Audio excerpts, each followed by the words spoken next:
Menjelang putaran kedua Pilkada DKI Jakarta, tim pemenangan dari pasangan calon yang diprediksi akan melaju ke putaran selanjutnya mulai berburu dukungan dari partai politik dan pemilih Agus Silvi.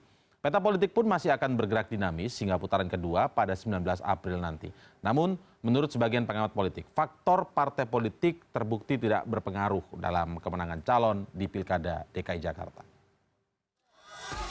Diperkirakan putaran kedua Pilkada DKI Jakarta yang digelar 19 April nanti akan mengubah peta perpolitikan dari partai pendukung. Kedua pasangan calon yang kembali bertarung akan berebut suara pemilih pasangan yang tersisih, Agus Silvi, serta pengaruh partai-partai pendukung.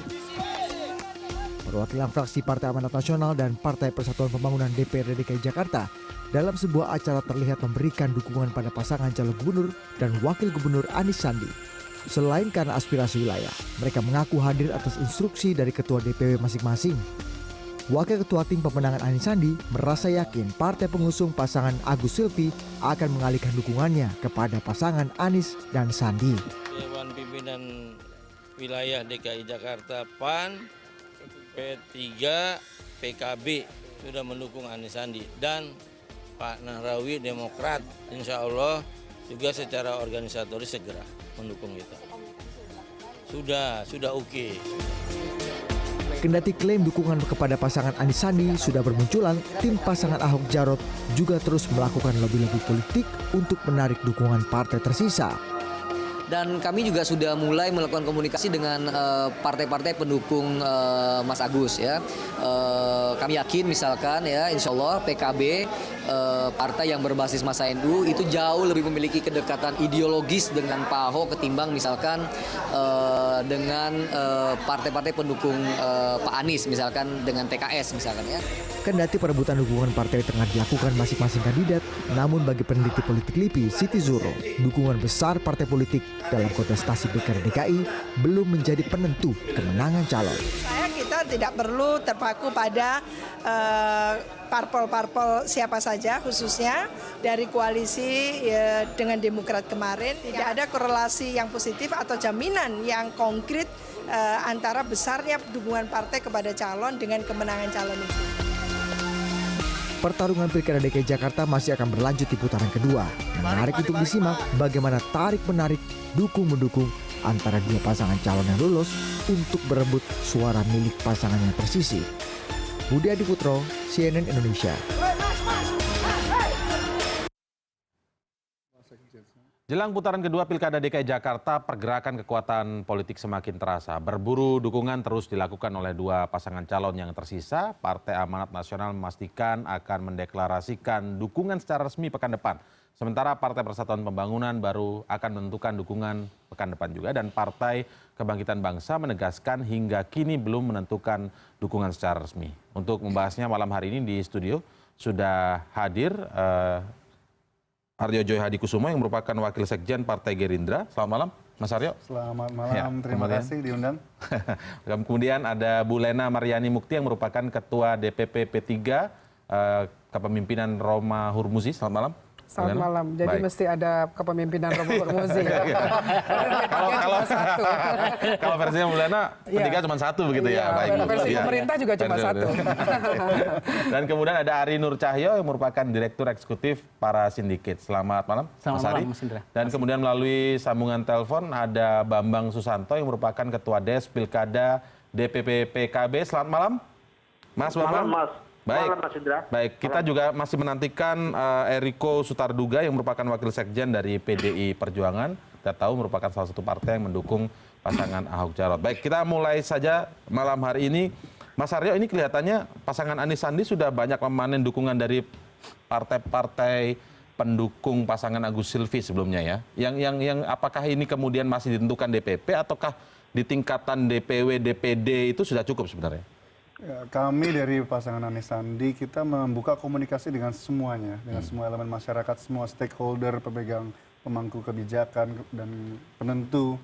Kita sangat menyambut baik dan tentu saja kita masih terbuka lah. Kita menghormati proses dari partai lain seperti P3, PKB, PAN, bahkan Demokrat kita hormati itu bukan wewenang kami.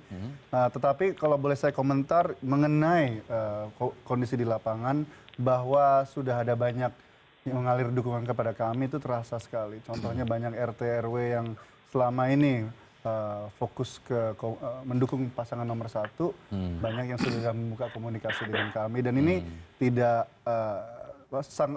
sangat terlihat di saat exit poll kami, di mana exit poll kami minimum antara 55 sampai 70% lebih pendukung nomor 1 yang mencoblos nomor 1, mereka menyatakan apabila tidak lolos ke putaran kedua mereka akan mendukung pasangan nomor 3. Ini exit poll yang dibuat internal Anies Sandi jadi ya? saya itu hanya internal kami.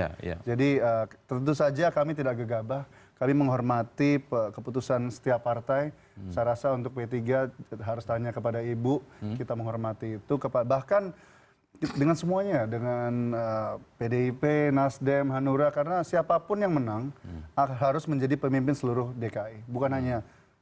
Tapi kan kalau masih bicara soal kontestasi boleh lah sedikit ini ya. Namanya juga kontestasi begitu kan. Tapi apa namanya, tidak hanya menggantungkan pada partai saja ya. Begitu banyaknya partai pendukung Agus Silvi yang akan bergabung, bukan merasa kalau saya lihat tadi datang ke studio udah sumringah ini Mas Aryo ini kan karena udah banyak partai yang begitu mendukung begitu. Tentu saja bukan ukuran. Partai penting. Kenapa partai penting? Karena mereka punya barisan relawan sendiri. Mereka punya dukungan dari mereka adalah wakil anggota-anggota dewan dari masing-masing partai adalah wakil rakyat mereka masing-masing. Tetapi berdasarkan pengalaman saya 2012 waktu saya bersama dengan PDIP dan Bang Eriko Sutarduga yang nanti akan datang, pengalaman kami berdua dikeroyok oleh banyak partai tidak berpengaruh itu. Yang penting adalah siapa yang amanah di hadapan warga DKI. Oke, baik. P3 bagaimana Bu? P3 yang cuma 1 ya? Ya, terima kasih Mas Indra. Sudah fix nih ke Anies Sandi? P3 sendiri, sebagaimana selalu kami sampaikan di berbagai kesempatan, tentu kami tidak menafikan hasil dari quick count, tetapi tentu saja kami akan menunggu real count yang akan diumumkan oleh KPU secara resmi. Dan insya Allah minggu depan, sebagaimana tadi sudah diberi pengantar oleh Mas Indra, kita akan melakukan pertemuan untuk membahas kemana dukungan suara pertemuan P3 di antara internal P3 nih ya? Di internal P3. Atau dengan partai-partai pendukung Agus Silvi? Tentu saja kita akan membangun atau sudah membangun komunikasi juga dengan partai-partai pendukung Agus Silvi. Dan etikanya kan kita tidak boleh meninggalkan ya. Tidak boleh meninggalkan terutama dari Mas Agus dan Pak Silvi sendiri. Tentu akan kita tanya, kita ajak bicara, kita komunikasikan. Tapi tetap punya otonom untuk menentukan masing-masing pilihannya? Oh iya. Atau memang dari awal kesepakatannya ketika misalnya kalah begitu pasti kan sudah ada pikiran itu kan karena kan Pilkada DKI pasti terus terang Mas Indra kita nggak berpikir kalah ya. Kita berpikirnya menang. Kita berpikirnya menang. Tapi nggak nyiapin strategi dalam kondisi yang sekarang misalnya. Ya tidak, mengalir saja dan kita mengikuti aturan main saja dan nggak ada pikiran begini Bu. Ya. Nggak ada pikiran begini misalnya. Nanti kalau putaran kedua ketika tidak lolos di putaran kedua kita tetap bersama-sama nih dengan 4 partai ini bersama-sama ke pasangan siapa gitu tidak ada pikiran itu atau strategi itu. Ya ini kan yang namanya pilkada Mas Indra, ini kan bukan di DKI saja ya.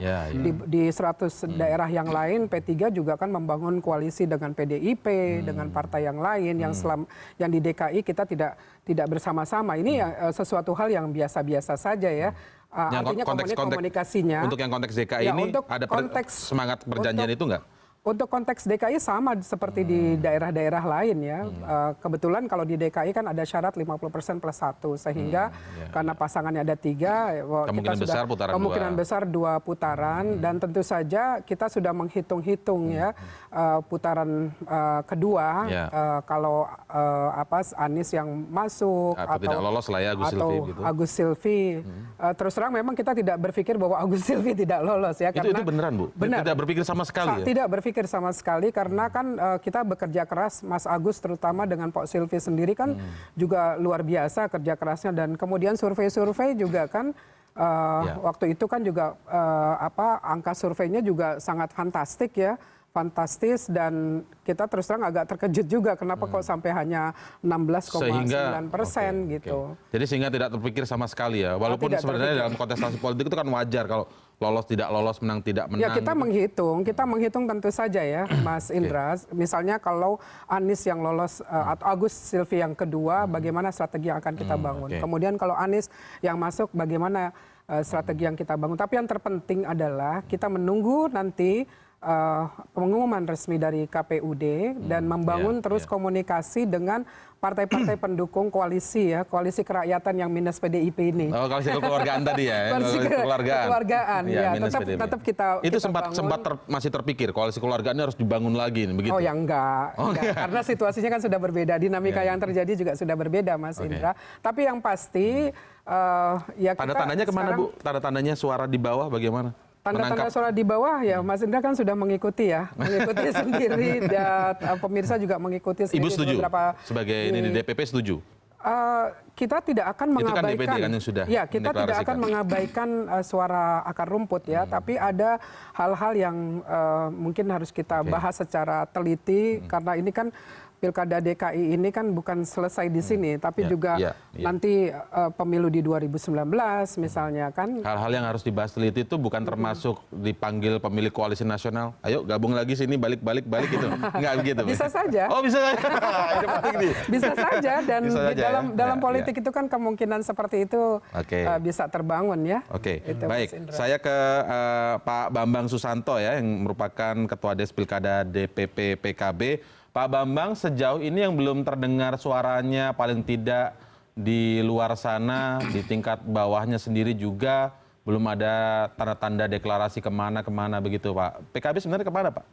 Iya, jadi kalau PKB kan masih nunggu juga nih ya? Itu masih menyerap aspirasi dari lama, kita kan.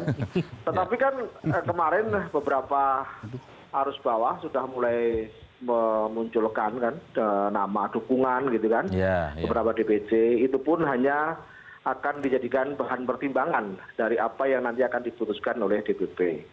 Dalam konteks ini, dalam waktu yang sekarang ini, DPP memang sedang memberikan keleluasaan penuh pada DPW untuk membangun komunikasi ke seluruh jaringan kita, baik itu struktur NU, warga Nahdliyin, kemudian pengurus NU, pengurus PKB, untuk mengkaji lebih dalam, lebih jauh, kira-kira aspirasi ini mau diarahkan kemana. Tetapi DPP juga punya kewenangan dalam konteks ini, nanti ada yang memutuskan dan juga melakukan komunikasi di tingkat elitnya, barangkali begitu. Kayak kemarin PDIP lewat Pak Sekjen Pak Hasto sudah juga ketemu dengan ketum kita Caimin, barangkali itu suatu hal yang wajar juga dalam untuk membangun komunikasi saling menjajaki, Mas Indra.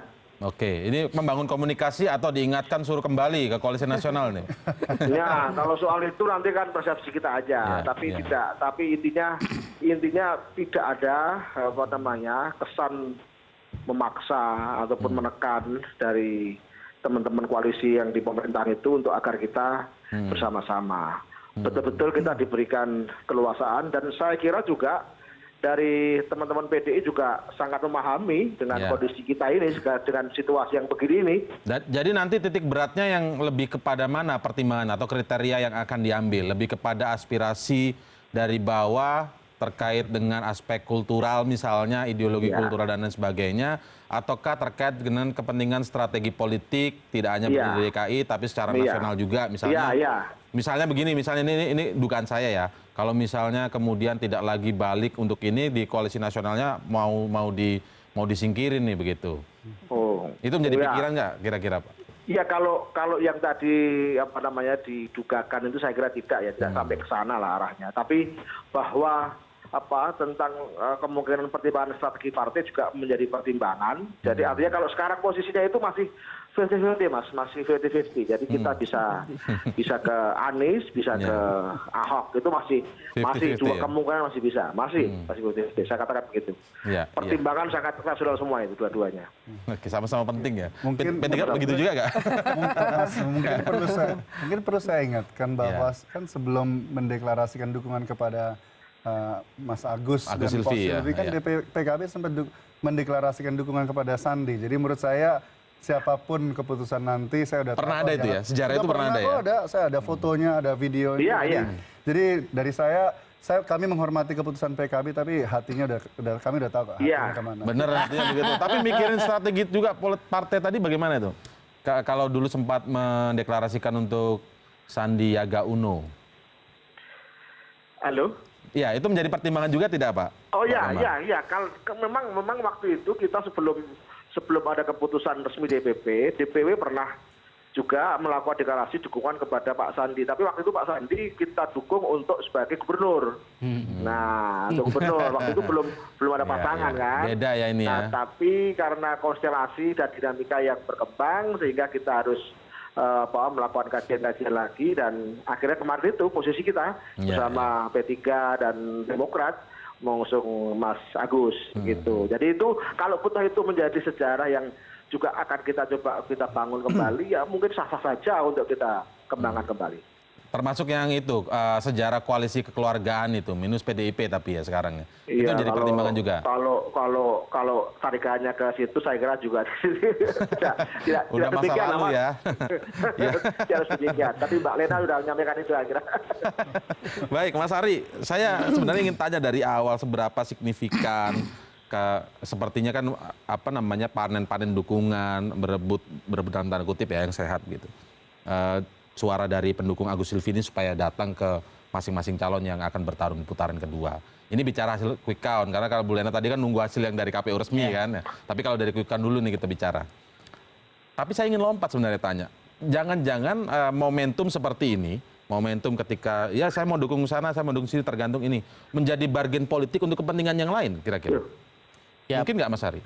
Itu kalau politik kan bicara kemungkinan. Sebagai sebuah kebenaran sangat mungkin, karena tadi jelas dari Bu Lena jelas tadi partai inginnya menang, mendukung calon yang menang. Jadi pertimbangannya pragmatis dalam tanda petik ya ingin mendukung calon yang menang. Jadi hitung-hitung kalkulator politiknya kira-kira calon nomor 2 apa nomor 3 nih yang menang itu yang masih. Jadi kondisinya adalah sebenarnya partai satu sisi memang cari aman dan mendukung partai calon yang potensial paling ingin bisa menang. Itu yang pertama. Kedua, karena ini adalah perhelatan politik pilkada DKI ini panggung nasional walaupun pilkada, pertimbangannya sangat prudent sekali buat partai-partai karena tadi harus menang karena panggung nasionalnya dan barometer untuk 2019 sebenarnya.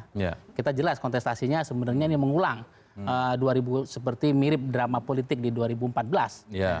Itu tentang politik menjadi sangat prudent buat partai-partai dan mengingat partai-partai apalagi P3 tadi jelas itu P3 lagi terbelah. Itu kan jelas itu ada dua. Saya ngomong loh boleh. Kita harus akui bahwa ada dua versi P3. Nah, itu kan juga bagian dari bagian politik yang bisa dimainkan. Nah, jelas kubu seberang sudah ada di nomor 2, yang kubu satu lagi P3 mau kemana? Walaupun di tingkat yang DPD DKI sudah mendukung calon nomor 3 kan. Tinggal DPP-nya mau kemana? Ini kan kita mau melihat. Kalau cuma mau asal belum ya. DPW belum, tapi DPC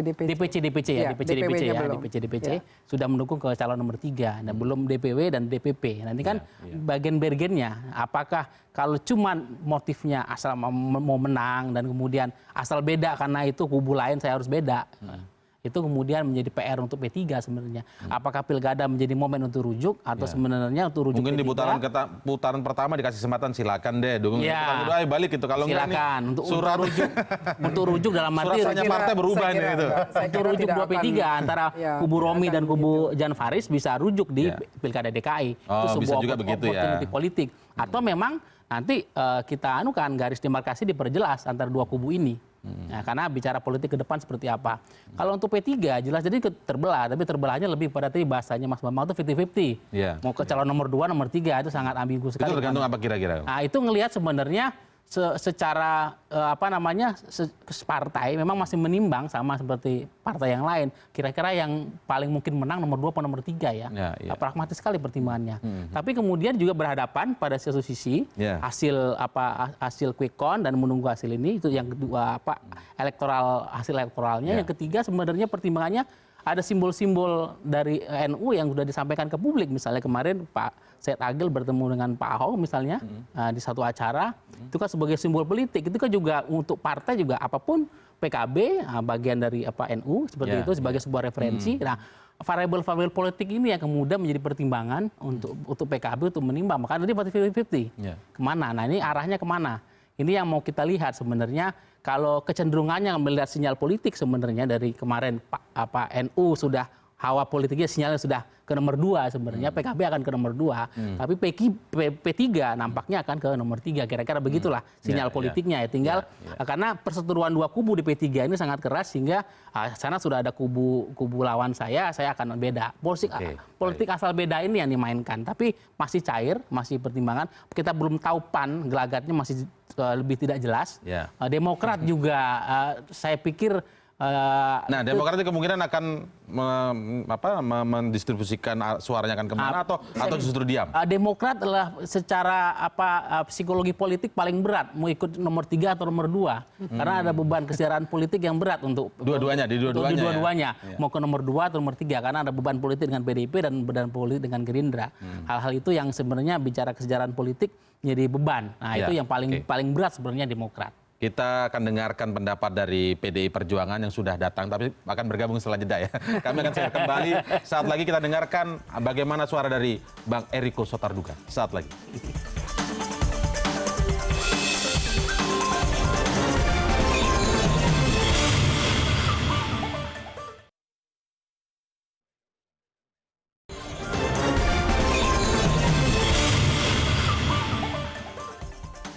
Kita sekarang akan sapa Bang Eriko Sotarduga yang merupakan wasekjen dari DPP PDI Perjuangan. Selamat malam. Selamat malam. Bang Eriko, terima kasih sudah hadir. Dari tadi kita sudah ngomongin ngerasain PDIP ini. Bukan ngerasain pasangan Ahok Jarot ya. Enggak, terus-terusan ini Mas, kita selalu di tengah-tengah ini. Iya.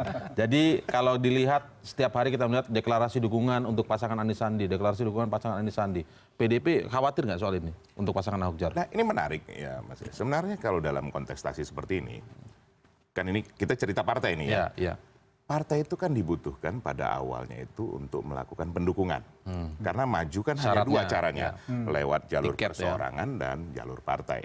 Nah, minimum syarat itu sudah kita sama-sama ketahui. Nah, itu yang paling pertama dibutuhkan partai. Kedua yang dibutuhkan partai itu adalah penetrasi kepada masyarakat, artinya pendekatan kepada masyarakat. Dan itu biasanya partai yang memang mempunyai grassroots yang sampai di tingkat RW, dan itu tidak semua partai ada seperti itu. Nah, hal yang menarik juga bahwa setelah itu yang dilihat oleh masyarakat itu adalah figurnya. Nah, apalagi masyarakat DKI yang sangat rasional. Mereka akan lihat track recordnya, mereka akan lihat selama perjalanan seperti apa dan apa yang akan dilakukan ke depan. Nah, itu sebenarnya yang jadi maksudnya di putaran kedua ini untuk banyak-banyakan partai yang gabung nggak terlalu penting. Saya tidak mau katakan bahwa tanpa juga dukungan partai itu juga tidak penting, tidak juga. Tetapi bahwa bukan itu yang menjadi sesuatu hal yang paling utama, tidak seperti itu. Karena begini, calon itu kan bukan dilihat misalnya kalau pileg, katakan Eriko Sotarduga dari PDI Perjuangan, itu jelas. Tetapi kalau ini kan apakah partainya yang ditonjolkan? Tidak. Figurnya, pasangan calonnya yang ditonjolkan, apa yang sudah dilakukan dan apa yang akan dilakukan. Nah, ini yang menarik sebenarnya. Nah, kalau kita tadi melihat sebenarnya seperti Bu Lena ya Bu ya, dari sekjennya beliau tadi juga sudah menyatakan, ini saya belum tahu ya, karena keputusan partai itu pada dasarnya harus diputuskan oleh ketua umum dan sekjen, menyampaikan secara resmi dan secara tertulis. Tapi kalau tadi penyampaian dari sekjen P3 versinya Mas Romi itu adalah netral. Nah, ini kan juga menarik juga, ini perkembangan yang menarik. Kalau ini tadi sudah di media massa. P3-nya cuma satu tadi katanya. Itu ya. Ulangin lagi versi Mas Romi. Sekjennya versi Romi nih. Ada dua versi. Kami masih komunikasi sebelum datang ke sini. Saya sebutkan tadi begitu, karena ini kan belum juga nanti ada ketentuannya, kan nantilah secara hukum kita serahkan, kan begitu. Nah, ini kan yang menarik seperti itu, bahwa perkembangan. Kalau kita lihat juga seperti Demokrat, dia akan ada di tengah-tengah, biasanya seperti itu, kan begitu kan? Nah, tinggal ini udah prediksi nih ya. Tinggal nanti PKB sama nah, seperti itu. Jadi kalau kita melihat hal-hal yang begini sebenarnya hal-hal yang wajar. Ya, seperti kemarin dari P3 mungkin pendukungan dari bawah ada yang berbeda, tapi kan yang menentukan kan di tingkat pusatnya. Tapi walaupun pilkada itu kan itu antara bawah dengan atas kan harus nyambung. Ya, tapi menentukan kan seperti itu ya. Pusat menentukan, tapi begitu. aspirasi di bawah tentu makanya tidak tadi saya sampaikan begitu apalagi seperti P3 yang ada juga versi lain. Nah ini kan bisa seperti itu lagi. Versi lain itu kecil. Jadi ini hal yang menarik. Makanya tadi Mas, kalau kami ya kita juga berkeinginan bersama-sama, apalagi partai yang mendukung pemerintah. Ya, kalau keinginan ini mengingatkan para pendukung pemerintah ini ya. Berkeinginan bersama-sama. Tapi tentunya kita kan tidak bisa memaksakan hal itu. Itu kan masing-masing menjadi otoritas dari partai masing-masing dan itu adalah hak dari partai masing-masing. Dan pada saat ini dengan waktu yang sangat pendek ini kan belum juga diputuskan apakah ada kampanye atau tidak. Kan begitu. Ini sebenarnya yang paling penting apa? Konsolidasi kerja. Itu sebenarnya yang paling penting, Mas.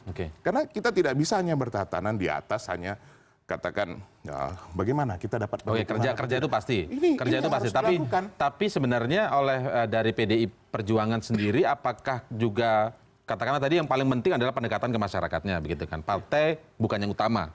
Penting tapi bukan utama. Nah, di awalnya betul. Karena pada saat harus mengajukan calon itu, tetapi berikutnya tidak semua. Karena kenapa? Tergantung partainya. Apakah partainya juga mempunyai penetrasi sampai ke tingkat bawah, betul. Katakan, apakah pengurusnya sampai di tingkat RT atau RW? Itu juga penting.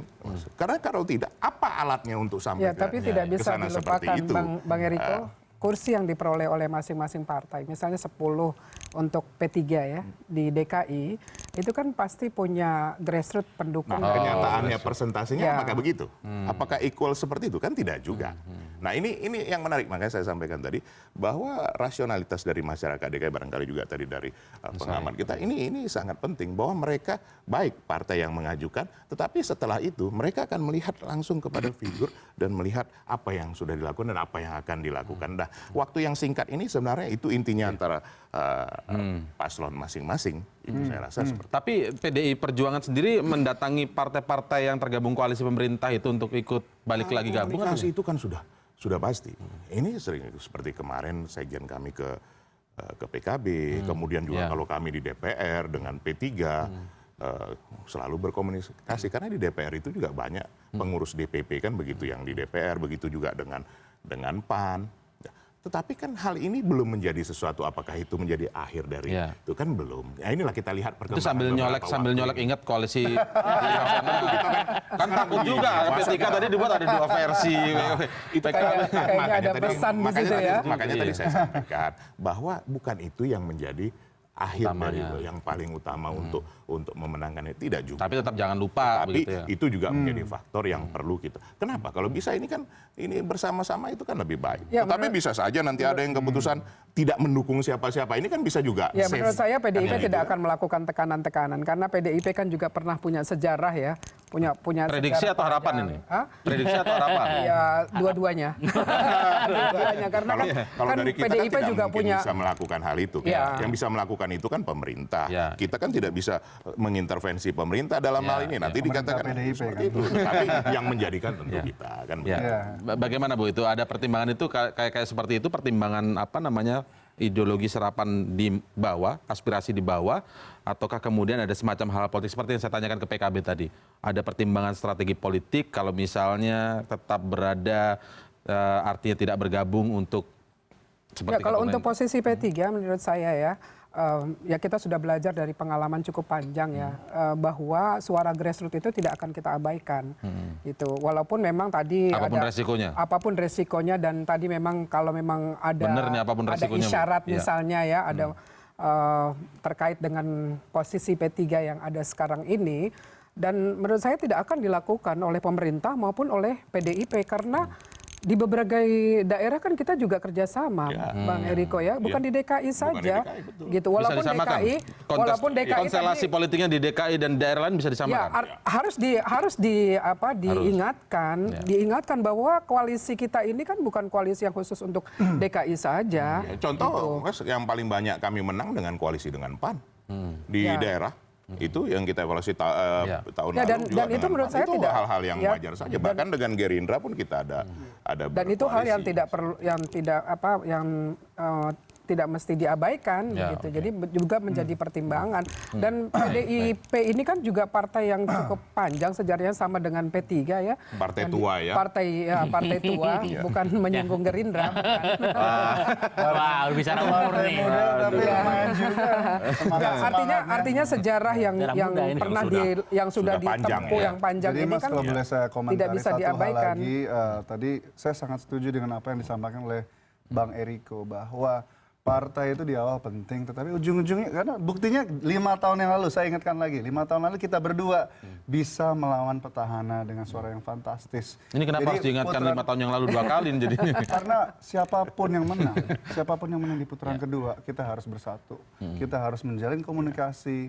Saya sekali lagi mengingatkan bahwa ya pilihan partai boleh berbeda, pilihan paslon boleh berbeda, tetapi siapapun yang menang kita harus bersatu karena ya, ekonomi sedang banyak tantangannya dan warga DKI adalah fokus. Jadi saya sangat apresiasi disampaikan oleh dari teman rekan dari P3, dari PDIP. Kita semua yang penting siapapun yang menjadi pilihan warga Jakarta, siapapun yang menang harus kita dukung untuk menjadikan DKI lebih baik. Jadi sudah siap kalah atau gimana nih? Adem banget ya. Adem banget. Jangan-jangan Gerindra mau berkoalisi sama PDIP nih. 2019 mungkin kali ya. Bicara tentang itu. Nggak, di putaran kedua ini. Bicara tentang itu, membuka komunikasi dengan partai lain, Pak Prabowo apabila diundang oleh Pak SBY ke Cikeas, siap bersedia untuk menjalin komunikasi. Bahkan kalau diundang ke Tengku Umar pun pasti Pak Prabowo siap berkomunikasi. Tapi PDIP nggak mungkin ya dukung Anies Sandi. Jadi ya, setelah Pilgub boleh lah. Tapi memang menarik. Tapi nggak gini, kalau bilang siap kalah, siap menang, kita siap apapun. Yang penting adalah warga DKI. Kita nggak boleh bicara menang kalah. Mohon maaf, saya tidak setuju kita bicara menang kalah. Kita fokus ke warga DKI dan Anies Sandi siap bekerja untuk warga DKI, menang atau kalah.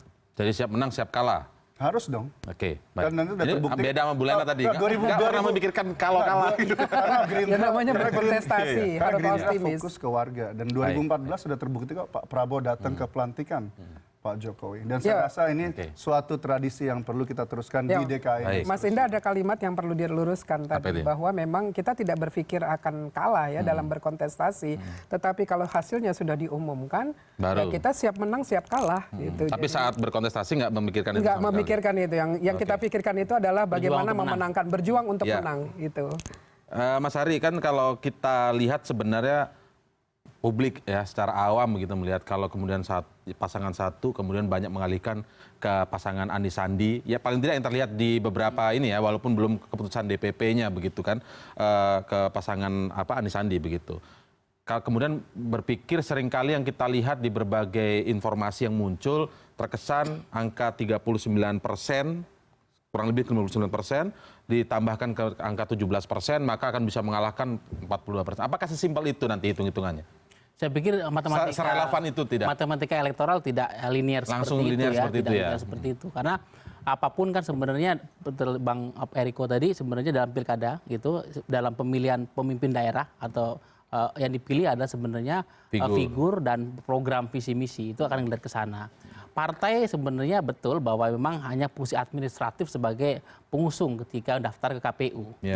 Itu memang secara real memang itu. Tetapi sebenarnya ada fungsi partai lain yang memang mesin politik partai harusnya bergerak sampai ke bawah untuk menggerakkan masa pemilih.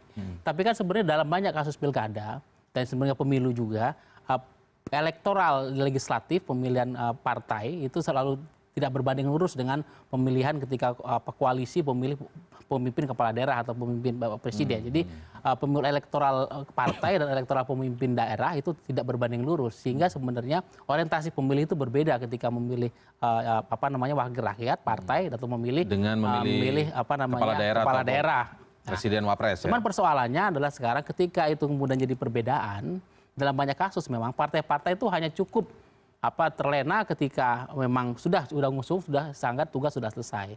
Dalam banyak ini sebenarnya fenomena sekarang sebenarnya gerak relawan dan lebih banyak, dan itu jadi kecemburuan. Ini kerja relawan atau kerja partai?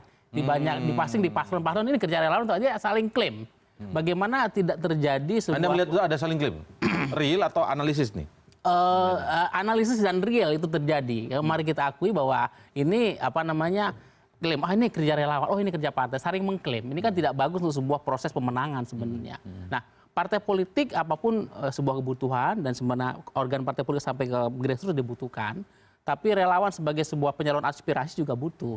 Tapi dalam banyak praktik di pilkada sebenarnya calon itu ketika sudah dicalonkan banyak bergerak sendiri.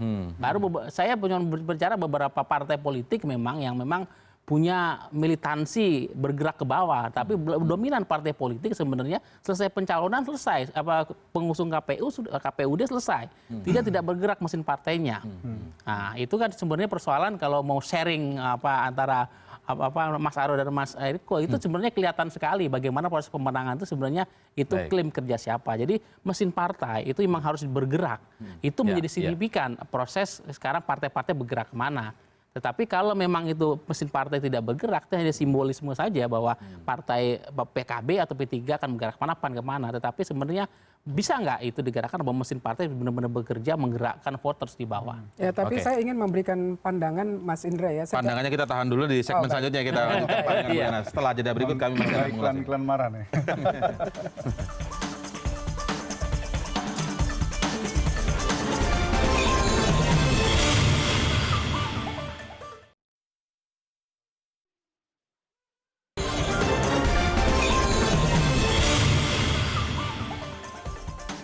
Baik, sempat terputus tadi apa yang disampaikan oleh Bu Lena. Silakan Bu Lena. Ya, tadi saya ingin merespon apa yang disampaikan oleh Mas Arya tadi. Dan juga kalau mengikuti tadi pertanyaan Mas Indra dari awal, sesungguhnya ya partai itu masih tetap dibutuhkan. Masih tetap dibutuhkan, ditunggu bahkan kemana ini arahannya kan. Dari tadi kan awalnya bertanya seperti itu. Jadi tidak selesai cukup di pencalonan karena kami sendiri juga tetap bekerja di bawah dengan segala kemampuan yang ada di kami. Apalagi tadi saya sampaikan bahwa kursi yang diperoleh di DKI itu kan pasti ada pendukung masing-masing, ada pendukung PDIP, P3 begitu. Dan ini menurut saya kombinasi Mas Arya. Jadi memang ada mesin partai yang berjalan, tetapi juga figur yang dalam tanda petik dicalonkan atau dijual ke masyarakat begitu. Jadi dan sekali lagi juga jadi maksudnya masyarakat di bawah ini juga menunggu, misalnya saya cenderung ke partai ini, tapi partai saya ini mau kemana itu ditunggu juga begitu. Oh iya, ditunggu juga karena misalnya contoh di P3 sendiri kan, di P3 sendiri kan mereka sudah bertanya kan, dan kita sampaikan bahwa kita tunggu yang real count dan komunikasi kita dengan partai-partai pendukung termasuk dengan Agus Silvi dan juga kita akan menyerap aspirasi dari pimpinan-pimpinan P3 dari tempat lain misalnya kan, dan bukan saja untuk sebelumnya ya, bukan saja untuk DKI, untuk pilkada-pilkada yang lain kan juga dilakukan seperti itu begitu. Jadi Mas Indra, kita bersabar bahwa dalam waktu dekat ini yang ditunggu-tunggu oleh masyarakat itu akan kita sampaikan dan sekali lagi tidak ada tekanan soal SKP3, soal P3 yang pecah, P3 yang 2. Karena menurut kami tidak ada sama sekarang tidak ada ya. Karena SK itu sudah disampaikan dan akan tidak ada maksudnya. Ya, kita berharap teman-teman P3 yang lain kalau memang ingin melihat P3 besar, ya apa yang sudah dikeluarkan oleh Menkumham SK-nya bahwa tadi saya mau sampaikan SK Islah bahwa ada ini karena yang mendukung kami kan dari versi ya mungkin Farid kan mungkin bukan boleh versi, saja, bukan versi ya, komponen mungkin sekelompok P3 ya. Internal, urusan saya internal cuma menyampaikan pandangan dari luar seperti itu. Nah, jadi begini Mas, tadi yang disampaikan Mas Arya tadi benar. Jadi begini, masing-masing itu punya fungsi yang tepat sebenarnya. Masing-masing punya ceruk pasar. Saya kebetulan karena pada saat waktu Pilpres yang lalu menjadi koordinator tim kampanye nasional relawan, 1.788 relawan yang kurang lebih hampir 1,1 juta yang kita koordinir. Makanya kami paham betul bahwa begini, yang dilakukan oleh partai itu struktur partai ya, saya katakan tadi seperti PDI Perjuangan ada sampai tingkat RT, dia tinggal di situ. Ya, 4-5 orang tinggal di situ di antara 100 sampai 150 kepala keluarga. Itu yang bisa dia lakukan, meyakinkan kepada masyarakat di situ. Yang bisa diyakinkan oleh relawan adalah profesi, sama pekerja, katakan sebagai dia juga pekerja swasta, atau katakan sesama hobi, atau bahkan di sosial media. Nah, ini masing-masing punya tugas. Nah, contoh seperti misalnya saksi. Kami itu, Mas Arya, untuk saksi dalam partai, relawan saksi di luar. Nah seperti itu, ini kombinasi-kombinasi. Jadi kalau kita menyebutnya Trisula, Jadi ada dari relawan, ada dari partai, dan ada juga figur daripada yang bersangkutan. Nah ini harus berpadu dengan baik, baru kita bisa memenangkannya. Tidak bisa misalnya hanya satu, katakan relawan saja, kemudian partai diabaikan, itu tidak juga bisa. Nanti Bu Nana dan Mas Arya juga bisa menjelaskannya. Nah begitu juga dengan figur yang bersangkutan. Nah ini juga penting, karena kenapa? Ini harus seiring sejalan. Seperti itu. Dan ini yang dilakukan dalam momen terakhir ini. Ini yang menyamakan gerak langkahnya ini sebenarnya yang paling penting. Jadi sekali lagi. Yang sekarang itu sudah berjalan dengan baik. Selama ini kita sudah menjalankan dengan baik. Dan ini kita harus menyempurnakannya di momen terakhir ini. Ini tinggal hanya tidak sampai 60 hari. Waktu yang singkat inilah bagaimana. Apalagi masih ada. Kita harus jujur menyampaikan. Kan belum 100% menyatakan bahwa mendukung paslon itu. Coba lihat dari hasil survei. Paslon nomor 1 sekitar antara 60 sampai 65, paslon 3 antara 65 sampai 70%, kami di angka 85 sampai 90%. Jadi masih ada ceruk yang bisa berubah. Kemudian jangan lupa juga masih ada DPT seperti kemarin yang belum bisa ikut pemilu. Ini juga perlu kita yakinkan kepada masyarakat, karena ini kan kontestasi demokrasi, pesta demokrasi, dan untuk mereka memilih pemimpin yang terbaik dari yang terbaik. Dan ini untuk masyarakat DKI. Oke, baik, saya kembali ke Pak Bambang ya. Pak Bambang, kalau menurut Anda kira-kira apakah dalam waktu dekat ini PKB sudah akan memberikan keputusan atau tergantung nanti dinamika selanjutnya? Ya, mungkin kalau dalam waktu dekat hitungan apa ini? Hitungan hari, 1, 2, 3 hari belum, Mas. Kalau nanti hitungannya itu menjadi awal Maret, kemudian KPU juga sudah merilis keputusan resminya, terus kemudian komunikasi lebih efektif dengan paslon yang lain, saya kira juga akan segera kita umumkan. Tapi kemungkinan kalau PKB terang ini mungkin kalau netral mudahnya enggak. Jadi kemarin ada semacam wacana yang berkembang, ya di DPP itu nanti pasti akan memilih salah satu. Jadi kalau partai kok netral itu kan kayaknya kan bertanggung jawab. Jadi nggak mungkin netral. Jadi maksudnya nggak mungkin hanya diam saja. Pasti akan mengarahkan ya. Iya, itu clue-nya itu seperti itu. Jadi dapat satu clue paling nggak ya. Tanggung jawab itu kan.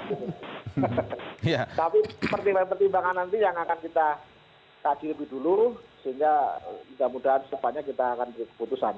Kalau yang angkut mesin partai tadi, Mas, jadi kita juga agak sedikit catatan dengan kalau dikatakan partai kurang efektif dalam menjalankan roda mesinnya. Kami kemarin itu juga all out betul untuk memenangkan pasangan yang kita dukung. Tapi kan memang hasil yang belum memihak pada kita. Tapi bahwa mesin partai yang kita bangun sampai ke bawah itu bekerja total. Jadi saya kira untuk saling klaim dengan relawan juga saya kira juga perlu dipertimbangkan lagi. Baik, ini saya akan ajukan ada salah satu analisis begitu yang disampaikan oleh sejumlah pihak. Kalau dilihat dari kriteria, kita bicara kriteria dari pendukung grassroots di PKB begitu, secara kultural dinilai tidak akan mungkin bisa begitu ya. Ini pendapat ya, bisa Anda bantah dan Anda jelaskan juga. Tidak akan bisa akan dipaksa bergabung ke pasangan atau pendukung dari pasangan Anies Sandi begitu. Lebih pas masuk ke pasangan Ahok Jarot. Tetapi ketika diingatkan soal koalisi kekeluargaan dengan sejumlah dinamika masalah yang ada terkait pasangan yang didukung pasangan Ahok Jarot ini kemudian lebih cenderung bergabung di koalisi kekeluargaan saat itu. Ada kebingungan ketika pasangan Agus Silvi yang didukung oleh PKB ini akhirnya disebut dalam quick count tidak lolos ke putaran kedua. Nah, apakah ini menjadi pemikiran tersendiri begitu, Mas Bambang? Iya, semua hal kita pertimbangkan, kita pikirkan. Jadi ini memang tentu. Jadi masih dalam kondisi yang dilema begitu. Iya, betul. Kalau katakan itu boleh. Betul ya, Mas Bambang ini. Ini dilema sekali untuk kepentingan partai yang sifatnya strategis dan di mana dan juga di bawah juga kita juga mendengar aspirasi yang berkembang di bawah. Tapi percayalah nanti kalau CPP sudah memutuskan siapapun yang akan kita dukung, semua kita akan wajibkan untuk taat dan loyal pada putusan DPP. Jadi kalaupun sekarang wacana muncul silahkan saja, tidak ada masalah. Tapi ketika nanti DPP sudah memutuskan putusan dukungan ke salah satu pasangan ya semua harus loyal, taat terhadap DPP itu. Oke, dilemanya cukup kompleks ya. Tadi dua hal tadi dan sudah dijelaskan lagi tidak akan netral clue-nya begitu ya. Iya. Saya bertanya pertanyaan yang sama ke Mas Aryo. Bagaimana Mas Aryo? Dengan kajian tadi secara kultural tadi pendukung PKB secara grassroots. Ini ada data yang menarik sekali. Saya bersama dengan P3, PDIP, dan saya yakin dengan PKB juga kaget dengan perolehan suara nomor paslon 1. Dan kita mencoba menilai apa yang terjadi. Dan ternyata menurut exit poll kami, 55% dari pendukung PKB milih Anies Sandi. Jadi tentu saja kami, itulah makanya kami merasa bahwa pendekatan terbaik ada pendekatan persuasif, program yang terbaik bagi warga Jakarta dan diterima oleh para pendukung 55% dari pendukung PKB. Dan sisanya tentu saja mayoritas dukung nomor 1 dan ada juga yang mendukung nomor 3. Jadi ini semua itu dinamis. Itu tergantung. Jadi ini sekaligus membantah apa teori tadi yang dipertanyakan tadi begitu. Saya bicara data. Ya. Kita kalau mau lihat datanya kita punya, bisa kita sharing ke teman-teman PKB. Jadi kita ingin membantu semua teman kok. Kita ingin membantu yang memberikan pilihan yang terbaik bagi warga Jakarta. Jadi 55%? Itu data internal internal kami dari putaran pertama. 55% pendukung PKB memilih Anies Sandi. Oke, kita lihat jawaban Pak Bambang nanti ya. Setelah jeda berikut ini kami akan segera kembali. Aduh, baterainya habis ini.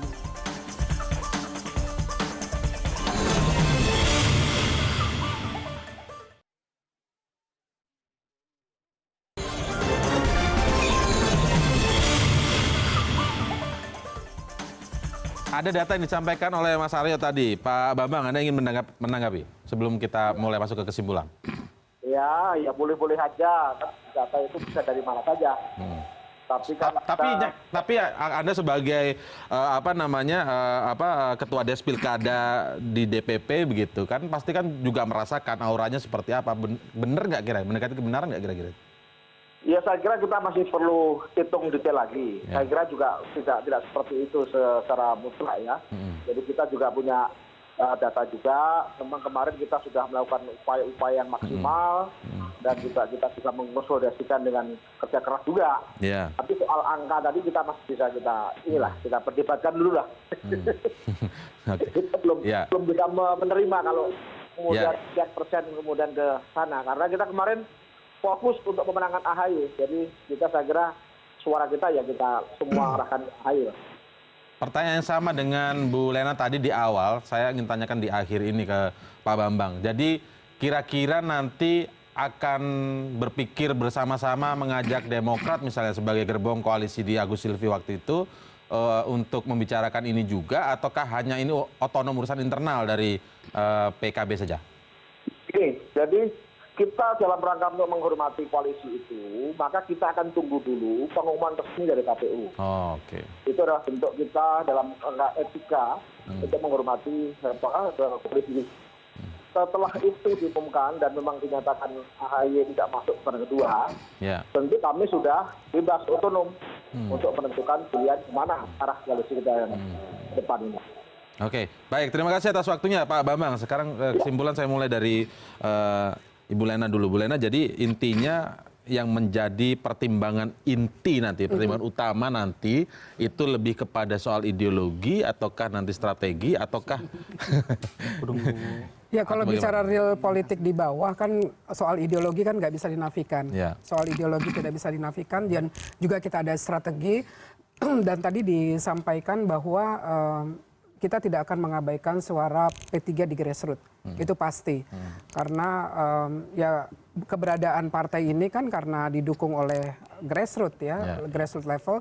Dan juga yang kedua tadi kami sampaikan bahwa kita akan membicarakan ini baik kepada koalisi yang pendukung AHY dan juga dengan teman-teman yang lain terbuka kemungkinan-kemungkinan untuk membicarakan ini.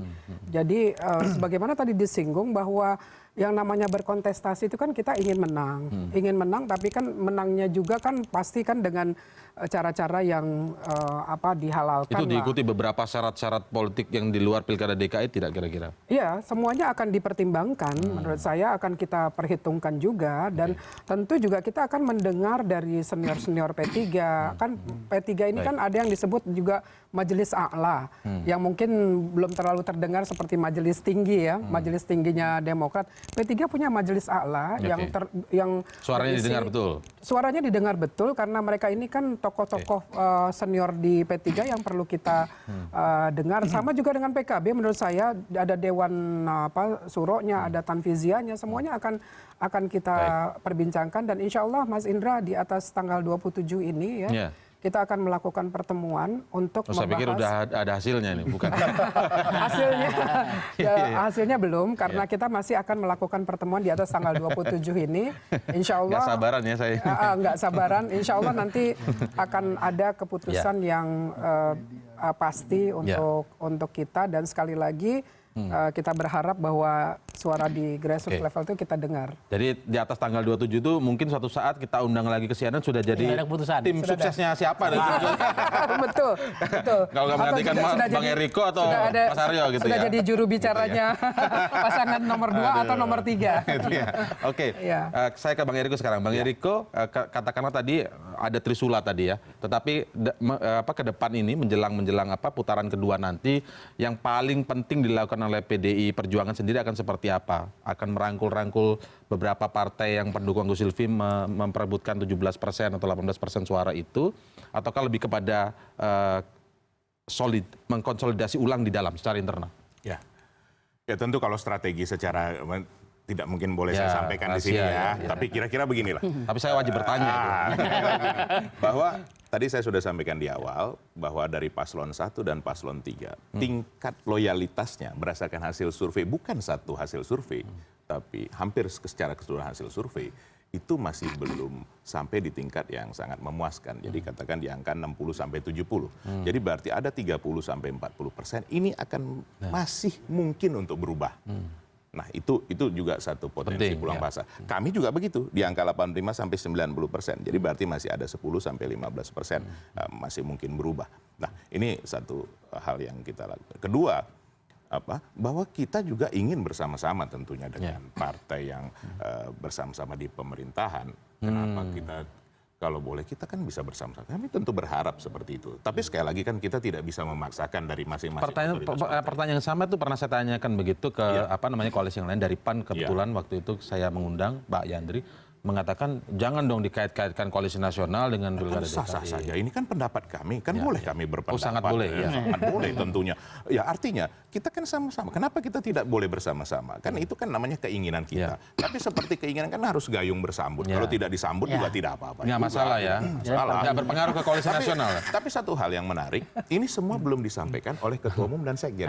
Nanti boleh mesti ngecek dulu ini. Karena barusan saya dengar di sosial media dan di radio, dan nanti makanya tolong dicek bahwa Sekjen dari Bulena, Pak Arsul Sani sudah menyampaikan bahwa netral. Tapi ini kan belum sekali lagi. Karena saya kesini saya koordinasi dengan sekali lagi saya sampaikan bahwa yang bisa memutuskan itu kontak langsung ya Ketua Umum dan Sekjen. Ini di sosial media dan di radio kita mendengar. Sebelum datang ke sini saya komunikasi dengan ini baru Bu. Sekjen. Kebetulan Ibu sudah atau kita cek HP-nya masing-masing ya, pukul berapa gitu kan. Paling mendekati ke sini. Tapi buat kami sekali lagi sah-sah saja. Mau netral, mau ke mana, itu kan tentu hak dari masing-masing, ada perhitungannya. Tetapi tentunya dalam waktu yang singkat ini juga kita harus secara realistis mengatakan bahwa ini tidak bisa juga dengan bergabung ini lantas langsung berpengaruh dengan karena irama ini gitu ya? tidak bisa juga tiba-tiba. Nah, kalau ini pun bergabung bersama-sama, kita minta untuk bisa